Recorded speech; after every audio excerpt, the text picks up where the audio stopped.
Chicken दम बिर्याणी करणार होतो आज. तर आज त्याला दही, गरम मसाला, हळद, चटणी, मीठ तीन सगळं लावून 10 मिनटं ठेवलं.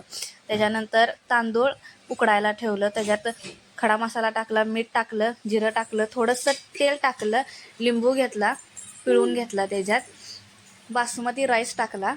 छान होतोय भात त्यानं. त्याच्यानंतर कांदा, टमॅटो, आलं, लसूण, मिरची तीन सगळं कापून घेतलं. तांदूळ उकडल्यानंतर बाजूला काढून घेतला तो. त्याच्यानंतर मसाला जो मी केला होता तो भाजून घेतला चांगला. त्याच्यानंतर थंड झाल्यानंतर मिक्सरला बारीक करून घेतला, तेल टाकून घेतलं, कांदा भाजून घेतला, ब्राऊन कलरचा कांदा भाजला. त्याच्यानंतर वाटून घेतलेला मसाला टाकला, तो हळद, मीठ, धना पावडर, कांदा लसूण मसाला, गरम मसाला हे तीन सगळं टाकून घ्यायचं. त्याच्यात चांगलं मिक्स करून द्यायचं.